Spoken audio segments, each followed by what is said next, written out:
Buenas tardes. Si os parece, vamos a continuar, ¿no?, con esta segunda parte de la jornada. Creo que son, si no me equivoco, las 4 y muy poco. Así que pues vamos a dar comienzo con esta parte.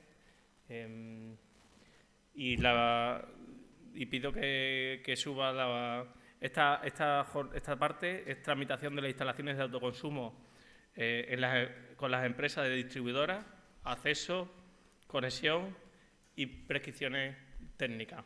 En esta ponencia nos van a ilustrar personas que saben muchísimo de esto, mucho más que el que humildemente os está hablando. Por tanto, tenemos representantes de distribución y de redes. A quien no lo conozca es Iberdrola, para andar por casa. Por tanto, de distribución nos acompaña hoy Inmaculada Castro y Rubén. Pues si queréis, Inmaculada, Rubén. No sé si desde allí o desde aquí, donde vosotros queráis.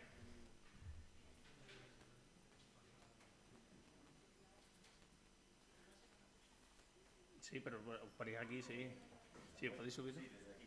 Desde aquí, ¿no? Sí, desde aquí. ¿Salid de aquí? Vale.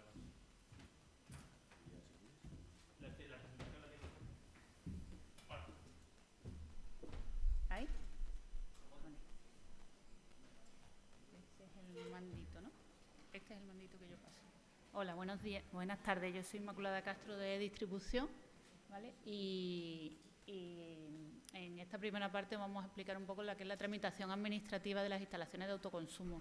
¿Vale? Una vez que la instalación ya está construida y llega la parte de legalización y de que el cliente vea reflejado en su contrato ese autoconsumo que ha instalado y qué es lo que está esperando, que se le empiece a descontar en la factura, normalmente la compensación, porque son las instalaciones que ahora mismo están teniendo más expansión. ¿Vale? Nosotros al final somos una empresa regulada y lo que nos encargamos... ¿No se me escucha bien? Aquí. Una empresa regulada, que nuestra misión es que las instalaciones estén conectadas dentro de la legalidad, cumpliendo la normativa. Dentro del autoconsumo, como sabéis, la normativa es muy amplia y además que está en continuo desarrollo y se van publicando nuevas normas continuamente que matizan, intentan flexibilizar y mejorar el proceso. De forma general, nosotros nos basamos en la Ley 24, ¿vale?, que es una ley del sector, donde ahí se define qué es un autoconsumo y qué tipología hay actualmente. Como más importante dentro del acceso y conexión está el 1183, que regula la normativa de conexión, y sobre todo el autoconsumo, el 244, que es la guía de tramitación realmente, ¿no?, donde se especifica las condiciones y los requisitos que tienen que tener este tipo de instalaciones. A ver, la definición de autoconsumo pues está en la ley, con lo que he dicho, en la ley 24, en el artículo 9, se define expresamente cómo es un autoconsumo, las tipologías que hay y luego se desarrolla en el 244, que es un Real Decreto que surgió tras la Ley 15, que fue la que derogó el Real Decreto 900, el del famoso impuesto al sol, y ahí se regulan las condiciones administrativas, técnicas y económicas en las que se aplicará ese autoconsumo a las instalaciones. Al final, un autoconsumo, lo que entendemos como autoconsumo es el consumo que hacen un consumidor o varios agrupados que se proveen de energía eléctrica a través de una instalación de generación o varias que son instalaciones que pueden ser próximas, a través de la red o en red interior asociadas a ellos mismos. Esta unión de consumidores y generación es la denominamos siempre que en el lenguaje que hablamos, ¿no?, dentro de las distribuidores, comercializadores y administración, como una unidad de autoconsumo, la que estará compuesta por uno o varios consumidores y uno o varios generadores, o la combinación de varios, ¿vale? Para esto se ha creado un código, que no sé si lo habréis escuchado alguna vez, que es el código CAU, que lo que hace es identificar esa unidad de autoconsumo para hacerla unívoca, ¿no?, y establece la relación entre los participantes. En esta normativa también se especifica distintas tipologías de autoconsumo, ¿no?, en función de varias características, ¿no?, como son el número de consumidores, el número de consumidores participantes, ¿no? Un autoconsumo puede ser individual, típico autoconsumo de un cliente industrial o un doméstico que se instala su placa en su tejado, o un colectivo, en la que varios participantes con distintas participan dentro de la misma unidad, donde habrá X generaciones, ¿vale?, la que ellos decidan. Luego, este autoconsumo también también lo podemos clasificar en función del tratamiento que hacen de los excedentes de energía, ¿no? Porque aquí, aparte de la energía que el cliente consume, también parte de la diferencia es cómo se tratan esos excedentes que se vierten a la red, si se vierten o si no hay excedente, ¿no? Depende. Entonces, ahí tenemos 3 tipologías, que son el autoconsumo sin excedente, con compensación de excedente y sin compensación de excedentes. Las sin excedentes son las instalaciones que disponen de mecanismos divertidos, que habéis estado hablando esta mañana de esos mecanismos, ¿no? Entonces, es una condición para hacer autoconsumo disponer de ese mecanismo. La compensación de excedentes son instalaciones con excedentes a la red, pero en las que el cliente, esta es la típica en la que el cliente ve cómo los excedentes que vierte en las horas que no está consumiendo se ven reflejados en su factura con un descuento o con distintas maneras que los comercializadores están ofertando al mercado de compensar, yo qué sé, en una segunda vivienda o en un descuento a otras horas o lo que se acuerde libremente. Y luego está otra tercera modalidad, que es la sin compensación de excedentes, que es la generación vierte a la red los excedentes, pero en ese caso esa energía se lleva al mercado. Y esto exige que se haga productor el generador, no es un generador, ya sería productor, tiene que ir a mercado y establecerse. Esto está más orientado a instalaciones grandes, pero bueno, es una opción que está libre y disponible para los clientes que cumplan estas condiciones. Luego, en función de cómo están conectadas estas instalaciones, ¿no? Pues puede estar conectada en red interior o a través de la red de distribución. En función de estas tipologías y la combinación de varias de ellas, pues tenemos que hacer nosotros a la hora de modificar los contratos de acceso y dar los permisos de acceso y conexión, pues en función de esta combinación de casuística, pues tenemos que cumplir una normativa a otra y tenemos que hacer validaciones. Por ejemplo, en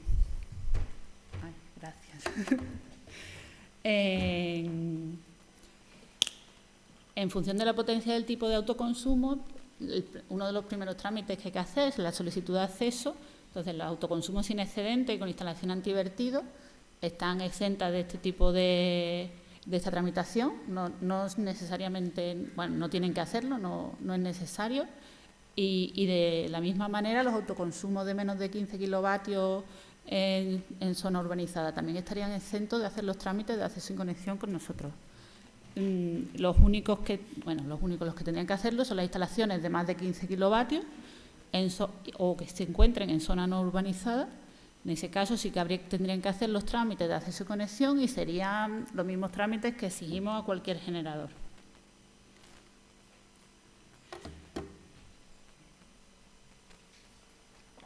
Otra cosa de las otras validaciones que hacemos es la configuración de la medida, ¿vale? Para que este autoconsumo se pueda aplicar correctamente es importante que disponga tanto el consumidor como el generador de una medida de una medida correcta.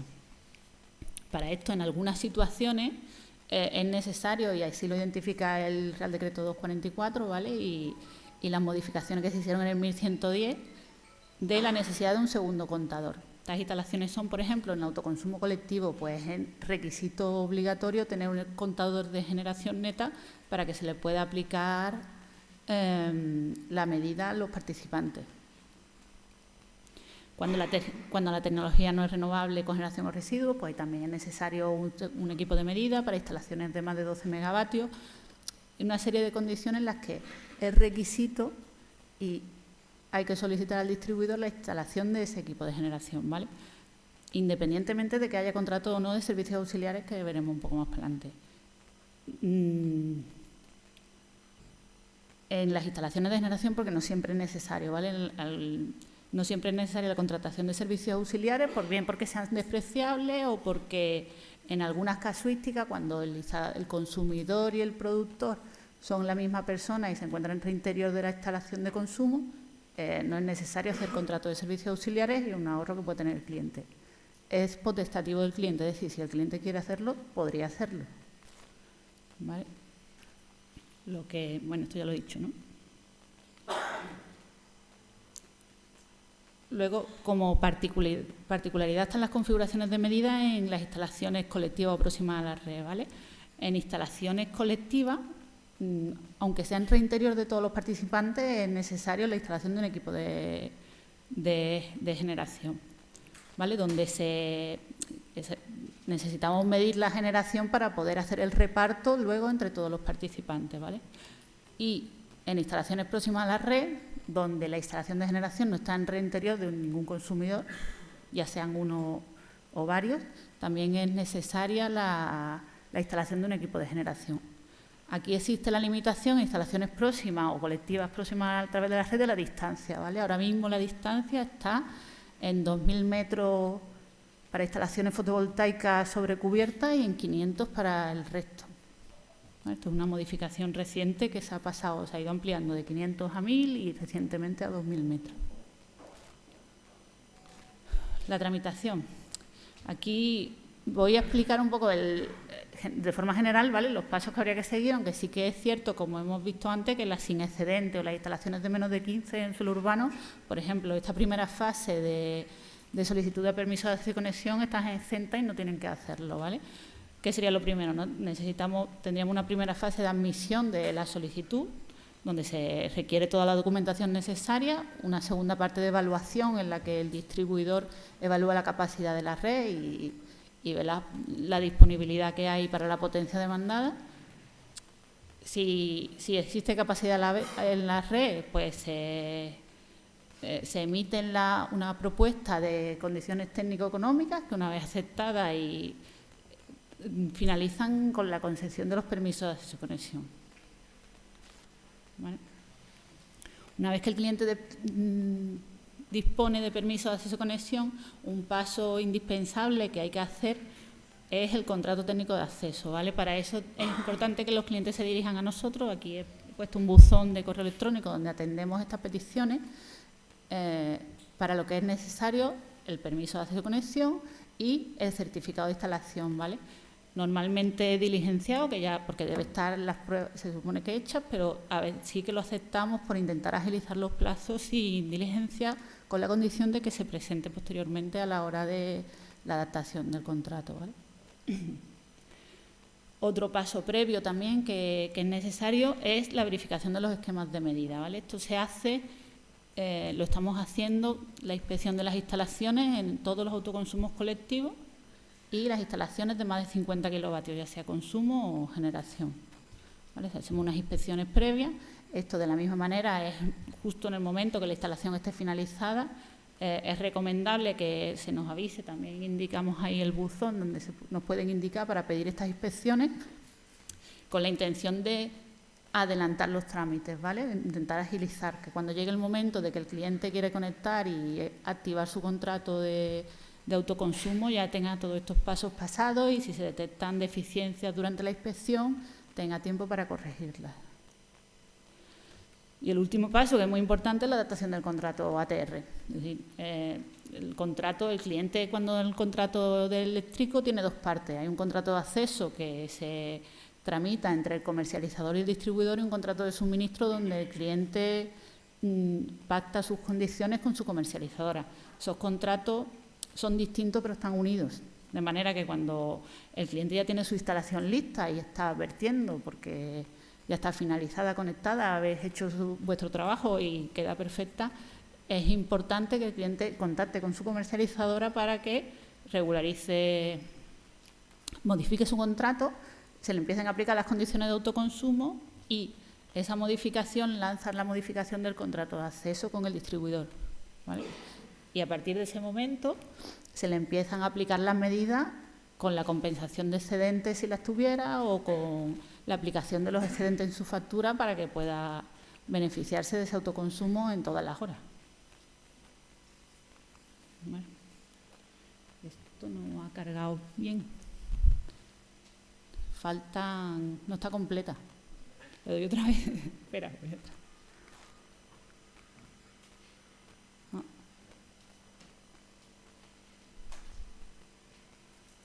¿Sí? ¿Se ve así o le doy otra vez? Ah, no lo era. Pues no, en teoría no. ¿No? Ahora. Vale, ya. Bueno, prefiero verla así para explicarlo, ¿vale? Esto es un resumen un poco de lo que os he explicado, ¿vale? Aquí estaría, si veis hay unos numeritos, ¿no? El paso 1, ¿cómo se inicia el trámite? Pues paso 1, donde se solicitan los permisos de acceso y conexión. Si no hiciera falta, ese paso podría saltarse, ¿vale? Un segundo paso, que es la solicitud del CAU, ¿vale? Esto es, aunque solo sea un código, muy importante porque ese código es indispensable para que nosotros nos comuniquemos con la administración, nos comuniquemos con la comercializadora. Es el DNI de la instalación de autoconsumo de alguna manera. Ese código, si bien no lo tienen que solicitar al distribuidor, en nuestra web tenemos indicaciones porque al final no deja de ser el CUP del suministro con una codificación al final que el cliente podría generarlo de alguna manera, ¿no? Con las indicaciones. Sí creemos importante que en los casos de autoconsumos colectivos nos lo soliciten a nosotros, porque ya creamos la estructura de ese colectivo, ya se crea un código único y evitamos riesgo de que al haber muchos participantes se creen códigos duplicados y errores que nos hemos ido encontrando. Además, a través de la web de distribución tenéis un acceso para generar ese código y es cuestión de, vamos, es un minuto. Pedimos 3 datos y se muestra directamente, no hay que pasar ningún proceso. Una vez que ya tenéis permiso de conexión, la instalación está finalizada, existe CAU, llega la tramitación con industria, ¿vale? Donde creo que os piden el CAU también en la tramitación y se emite el certificado de instalación y a partir de ese momento el cliente con su CIE en la mano legalizado puede dirigirse a su comercializadora para intentar adaptar el contrato de suministro cuando antes y empiece a haber beneficio en su factura. Aquí ha habido un cambio, ¿vale? Esto antes no era así, sí que faltan flechitas. No, pues me faltan flechitas, ¿eh? Ah, no están aquí. Vale, perdón. Sí que ha habido un cambio porque hasta el 30 de enero, tal como se estaba aplicando la normativa, se entendía como requisito indispensable que Industria nos informara a nosotros de esas instalaciones que se iban legalizando. Esto no ha desaparecido, la comunicación sigue, ¿vale? Y nosotros seguimos recibiendo esa información se sigue tramitando hacia el comercializador para que se ponga en contacto con su cliente cuanto antes y modifique su contrato de suministro. Pero sí es verdad que ahora se permite ya desde el 30 de enero que el cliente pueda ser proactivo y adelantarse a ese trámite, que aunque es rápido, vamos, la experiencia es buena y funciona ágilmente, pero si hubiera algún problema o ellos ya tienen claro con qué comercializadora van a hacer contrato, si no quieren cambiar o cómo lo quieren hacer, pueden dirigirse directamente a la comercializadora y realizar el trámite. ¿Vale? La diferencia es que si la vía le llega Industria a nosotros, comercializadora, y es la comercializadora la que se pone en contacto con ellos, como ya Industria nos ha comunicado los datos de esa instalación, en esos casos no estamos pidiendo CIE. Si el cliente fuera más proactivo y es más ágil que nosotros y llega antes, sí que le pediríamos el CIE para tener la seguridad de que la instalación está legalizada. Y hasta aquí, bueno, porque esto es aclaraciones específicas. Hasta aquí más o menos la tramitación. Realmente es sencilla, pero estamos todos aprendiendo, creo. Sí, aquí...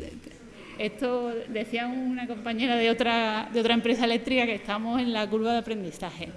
Si quiero aprovechar una cosa para comentar con vosotros un tema que está teniendo muchos problemas, que es los autoconsumos, con la documentación con los autoconsumos colectivos, ¿vale? Que por ahora no es un tipo de autoconsumo que está empezando, digamos, ¿no? Que estamos empezando ya a ponerse en marcha y cada vez más instalaciones. Y el autoconsumo colectivo tiene la particularidad de que, aparte de la documentación técnica, es necesario que haya un acuerdo de reparto entre los participantes, ¿vale? Entonces, Este es un documento que firman los participantes donde ellos, mediante acuerdo en función de los criterios que consideren, hacen el reparto de la energía porcentualmente. Debe estar firmado por todos. Ese documento deben presentarlo al distribuidor cada uno de los participantes y además es necesario que se aporte un fichero TXT, ¿vale? Desde abril del año pasado se publicó, en aplicación de una orden TEC que modificó el Real Decreto 244, se estableció que para los colectivos, además del acuerdo de reparto firmado por todos los participantes, había que presentar un fichero TXT donde se especifique cada uno de los suministros y el reparto que se hace entre ellos, que puede llegar a ser horario incluso, ¿vale? No tiene que ser un reparto, se puede establecer un reparto para las 8.000 horas del año.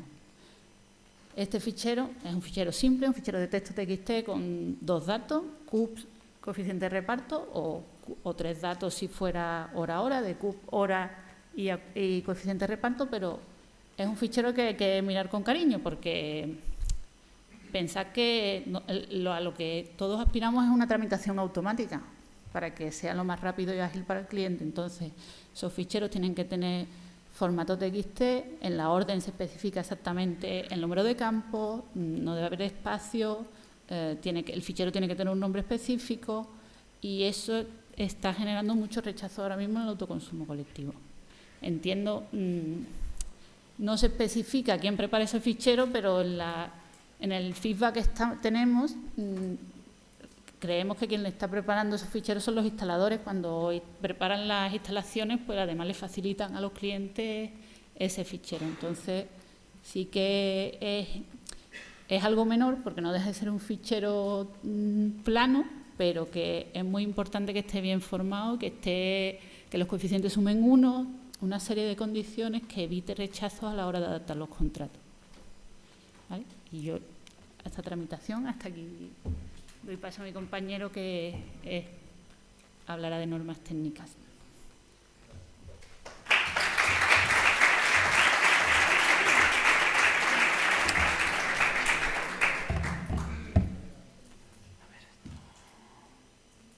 Buenas tardes a todos. En primer lugar, agradecer vuestra presencia y la invitación por parte de Samuel y la Junta. Mi nombre es Rubén Iranzo, soy el responsable del Departamento de Ingeniería de Media y Baja Tensión de Distribución. Y bueno, os voy a contar un poquito qué normativa tenemos aprobada y alguna particularidad de las instalaciones de autoconsumo. Supongo que seréis conocedores ya de la normativa que se ha ido aprobando en estos últimos años. En 2019, 20 y 21 hemos aprobado a nivel de distribución, antigua Endesa, para todo nuestro ámbito de distribución, especificaciones particulares de instalaciones de enlace, de consumidores, de generadores, especificaciones particulares de instalaciones de distribución de media y baja tensión y una serie de proyectos tipo que marcan un poco los criterios constructivos de las redes, las que son de distribución, que tienen que formar parte de nuestra red, construyamos nosotros o construyan terceros, y ciertos requisitos a las instalaciones de enlace. Entonces, bueno, ahí en esos vínculos son la página web del Ministerio donde están aprobados los documentos oficiales y además en nuestra web de distribución, que sería el enlace de arriba, en el apartado de estándares de red, tenemos toda esta normativa y además unas guías de interpretación que bueno, igual que hace el Ministerio con las guías de interpretación de las ITC, del reglamento de baja y de alta, bueno, vamos corrigiendo o matizando dudas que consideramos de interés y estos documentos son del mismo formato que el Ministerio. Sobre el documento original, en un recuadro en gris, se matizan los aspectos que se considera. Además, aquí tenemos, bueno, esto en cuanto a media-baja tensión, también hay proyectos tipo de alta tensión. Entonces, en cuanto a lo que aplica a las instalaciones de generación en baja tensión, nuestra normativa de referencia sería la NRZ 105, ¿vale? Tenemos también la 104, que es de media tensión, en la que que la podéis consultar en la web y de la que en principio no había incluido nada en esta presentación. Entonces, la NRZ 105 es instalaciones de enlace de generación, tanto de generadores de conexión directa a la red de distribución para verter todo, como instalaciones de autoconsumo. Por ir sobre todo a temas concretos de esquemas, nosotros cuando publicamos esta norma nació en base al decreto 900 y a los 4 meses salió el decreto 244. Por lo tanto, las definiciones de autoconsumo tipo 1, tipo 2 quedaron obsoletas en 4 meses. Entonces, todos los esquemas de aplicación a fecha de hoy, en base al Real Decreto 244, sería este listado, que está todo en la guía de interpretación. En el documento original no encontraréis nada. Pues bueno, tenemos un bloque de esquemas con conexión directa, un bloque de esquemas de autoconsumo próximo en red interior y otro bloque de esquemas de autoconsumo a través de la red de distribución. Voy a pasar por todos porque creo que vamos bastante más de tiempo, sin profundizar mucho, excepto en alguna cosa que sí que me interesa remarcar.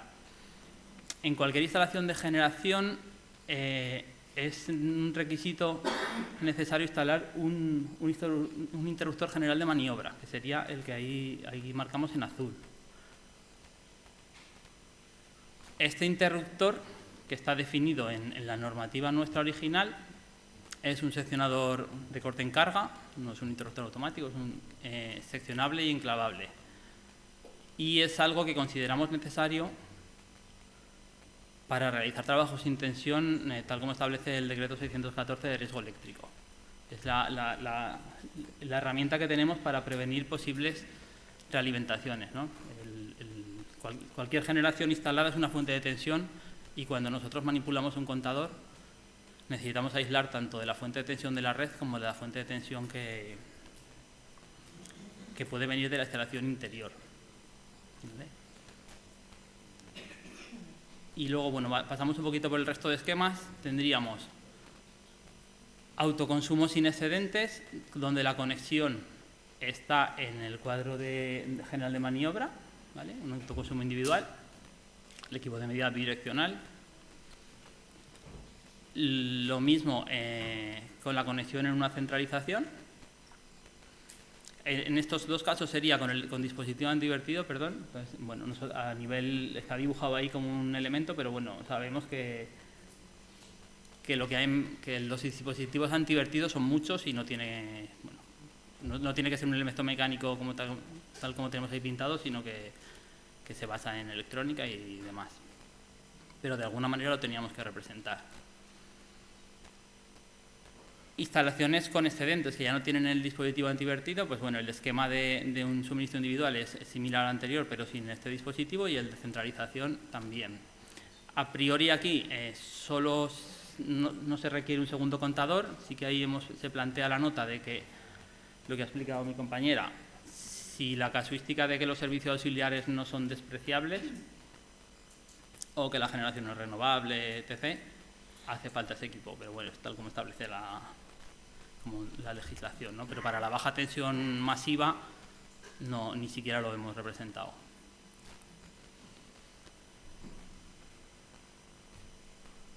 Este sería otro esquema en el que la conexión de la generación no se hace en la instalación aguas abajo del contador de consumo, sino que, bueno, por el motivo que sea, el instalador, el proyectista, lo plantea hacer en la derivación individual.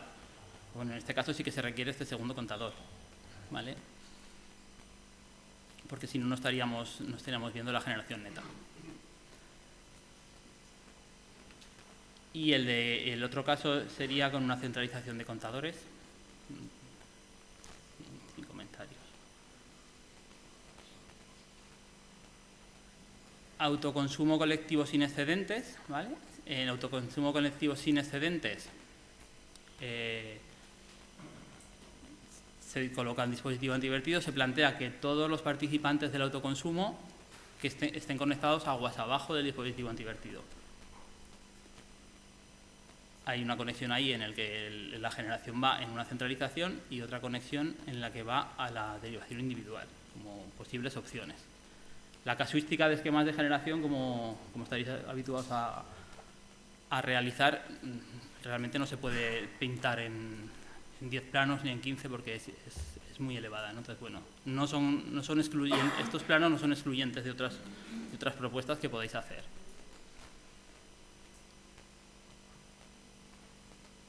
Autoconsumo próximo en red interior sin dispositivo antivertido con excedentes. El esquema de conexión es el mismo. Aquí sí que los participantes pues serán los que hayan acordado entrar en el autoconsumo. Entonces ahí bueno, hemos pintado aleatoriamente, unos sí, otros no, por marcarlo. Y luego tendríamos las instalaciones las instalaciones próximas a través de la red de distribución, las que ha comentado Inma, que tenemos un rango de 2.000 metros, 500 metros en función de la tipología. Pues bueno, planteamos un esquema que es una conexión directa de la generación y el consumo asociado es un suministro individual. En otro caso en que la conexión de la generación está en una centralización de contadores de un bloque de pisos. Autoconsumo individual con excedentes, en el que la generación también es con conexión directa y el consumo es en una centralización. Y el mixto de autoconsumo, la generación está en una centralización y los consumos asociados en otras centralizaciones.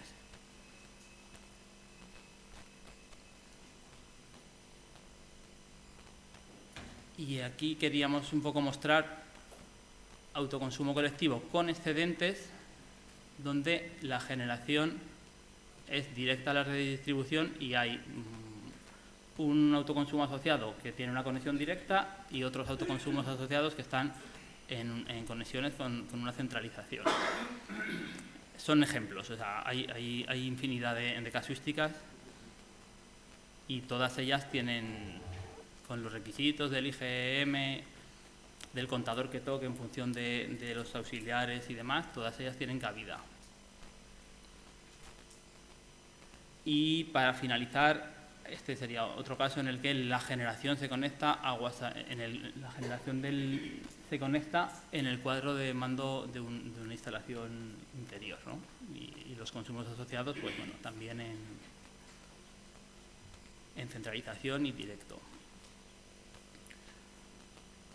Bueno, esta es la parte que yo os quería contar. En la normativa, en la NRZ 105, hay un capítulo de protecciones, que al final es las protecciones que lleva el inversor pensando en fotovoltaica, y los ajustes, que son los que dice el 1699 o el 413 o los códigos de red. Al final está ahí.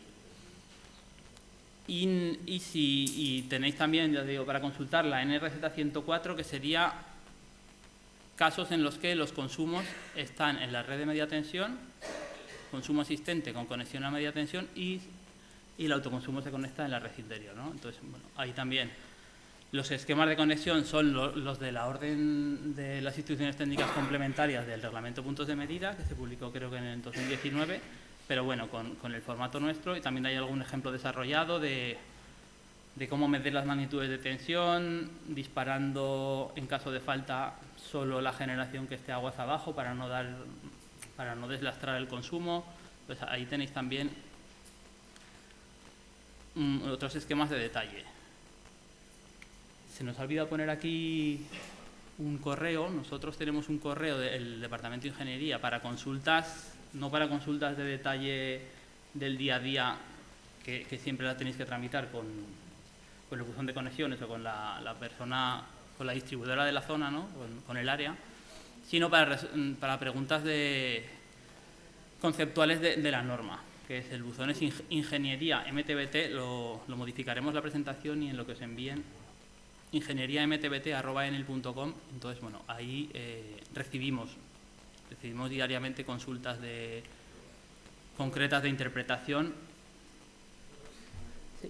Ingeniería, ¿no se me ha oído nada? ingenieriamtbt@enel.com. Enel. Entonces, bueno, ese buzón está activo y lo respondemos con la mayor celeridad que podemos. Pero bueno, consultas concretas, no para casos concretos de que tiene un nombre y apellido la solicitud, que eso sí que hay que tramitarlo, en nuestro caso con el área de Badajoz, ¿no?